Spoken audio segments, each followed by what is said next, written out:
Hello, my name is Rachel and I try and help people find a sense of calm.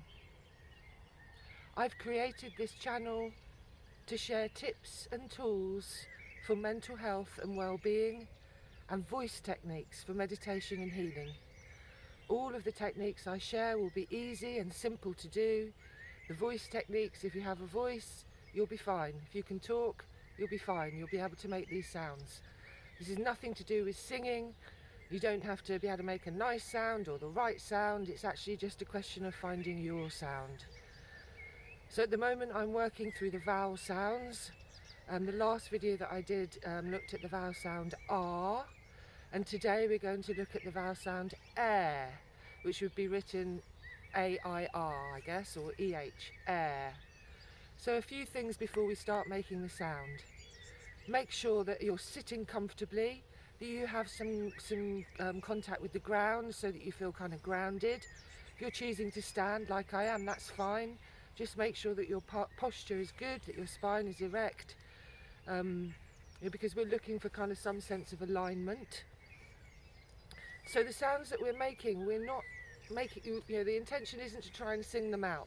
It's the opposite, in fact. We're looking to intone these sounds into our body. The reason for that is that by using our own voice to resonate our body, we actually vibrate every single cell in our body from the inside out. And what that does is brings about change, because all our memories and experiences are held in our cells, the good and the bad. And sometimes we have areas of tension, but through gently vibrating and resonating our body, using our own voice, we can gently lift things and create change. The other important part about this exercise that we're going to do is the emphasis is actually more important on the quality of your listening. It's more about the quality of your listening than about the quality of the sound that you're making. Because actually this is a powerful meditation, and an easy meditation too. For many people it's quite difficult to sit down and kind of try and empty the mind and not attach to the thoughts, and it can be very difficult just to do that. But by using our own voice, we can find an easier way into it, by using our voice and actively listening to it. So listening is active, as opposed to hearing, which is passive. So as we're making these sounds, try and tune into the listening. Actively listen to the sound. Ideally, before you start making the sound, you try and adjust the volume so that you can hear me and your sound at the same time. Because if you can hear your sound and my sound at the same time, then you can't be thinking. It may be that you have to do that when you replay it, to get more out of it. The other thing with working with the breath is we can help create a change in our mind space just through working with our breath. And the way we can do that is by extending the out breath. And in making a sound, it can actually be easier to extend the out breath. You may find that you're quite surprised that you can make the sound a little bit further than you think, right to the very end of the breath. Because interestingly, when we exhale, we use, there's another word for exhaling as well, which is expiring. And maybe we kind of link that to our other meaning for the word expiring, because many people don't actually exhale properly. There's still some stale air left in there. So through this exercise, we can make sure we get right to the end of the out breath, completely empty ourselves of the old, the stale, the stuff that's been used up that we don't need anymore. We can let all of that go. And then what will happen if we go to the very end of the breath and then just try and sit just momentarily in the space that comes afterwards, and then allow the in-breath. If you can try and drive the sound from deep down in the belly, from the core muscles, when you get to the end of the out-breath and after that little space, the diaphragm will release and the first part of the in-breath will be automatically drawn in. And then you can just carry on with that sensation and draw the breath down deep into the belly. So when we extend the out-breath in this way, we kick in something called the parasympathetic nervous system, which essentially calms us. It reduces the production of adrenaline and cortisol. The other thing you'll notice is I've come out here in nature, because nature is an extremely powerful tool to help us. So if you can take yourself to somewhere in nature and just be in nature, if you can kind of connect to it, if you can be with a tree, you can increase the connection by imagining roots going down from underneath your feet, down into the earth and joining the roots of the tree, down deep and wide. This can really help you feel grounded and properly here. So there we are. So in a moment we're going to start making the sounds. So just check in with your posture. And before we start making the sound, I'm going to ask you to just tune into, or allow your awareness to transfer to listening. Okay, so I'm going to demonstrate the sound first. This morning's sound is air, and it goes like this.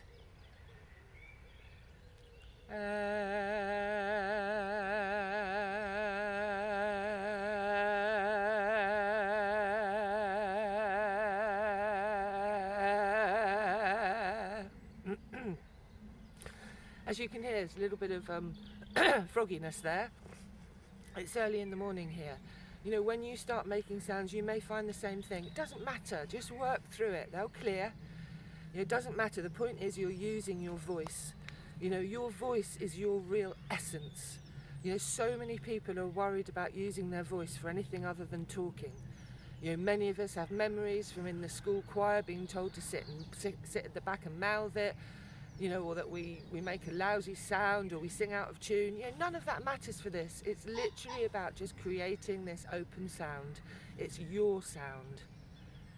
Okay? So it doesn't matter about the pitch. You don't have to be on exactly the same pitch as me. You can just make any, whatever sound feels right to you, whatever sound comes. It can be useful to allow the sound to come from the listening rather than trying to impose the sound. Okay, so now we'll make 3 air sounds together. Well, I will make 3. You may find you can make more than 3 sounds in the same time. Okay, so I'm just going to pause before and allow my awareness to transfer to listening.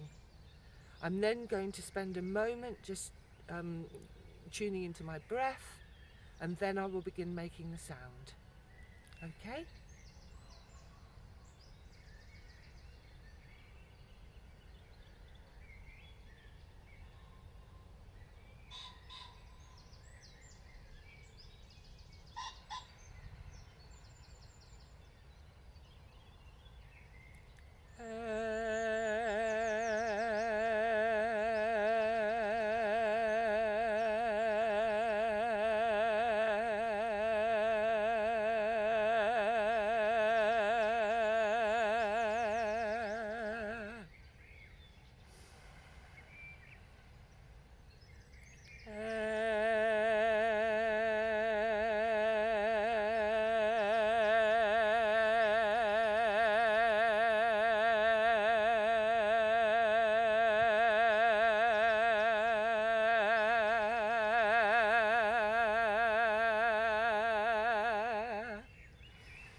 So there we are. Hopefully we've made some more sounds together. Remember, a couple of things that can be really useful is to imagine that column of sound behind you or inside you where the sound already is, and all you're going to do is open up here and allow the sound to come through. Try and make sure you release tension here in the jaw and across the brow. Try and relax your body kind of around the coat hanger of life, if you like. Yes, remember, there's no right or wrong sound, it's just your sound. Your voice is your way into your authenticity. to discovering who you really are and being who you really are. Also through working with sound and breath in this way and actively listening, we are truly here now. And that's the only place really where anything amazing or good can ever happen. We only really ever have the present. We can spend time worrying about the past or worrying about the future, but we can do nothing about either. We only really ever have the present. So another little tip I'm just going to share with you today, just something to start to bring more a sense of awareness to what's going on and where you are and whether you're stuck in your head and how tense you are. Your tongue. So your tongue is a huge muscle that goes all the way down your throat. Because it's a muscle, it can carry a lot of tension. So just become aware of what's going on with your tongue. If you're tense, it's likely that the tip of your tongue is plastered to the roof of your mouth. Whereas when you're relaxed, your tongue will gently lay on the floor of your mouth with the tip of your tongue resting behind your bottom teeth. So that's just something that you can start to bring your awareness to at various points during the day. What's going on with your tongue? And that will just help to bring you into the now. Because that's the other thing, just at various points in the day, just pause and bring yourself back to being here and now. It's so easy to kind of drift through the day stuck in our head. Very difficult to achieve anything when we're stuck in our head. So there we are. I hope you've enjoyed this video. If you have and you feel you've got something out of it, or you know someone who may benefit from it, please like and share. I'm trying to reach as many people as possible to help others try and find this sense of calm and this, trying to help people more be here now, more sense of being present. So yeah. I hope you have found a sense of calm working with me here, and that you can take something of that sense of calm as you move forwards in your day. Thank you very much for joining me, and I will be back very soon. Bye for now.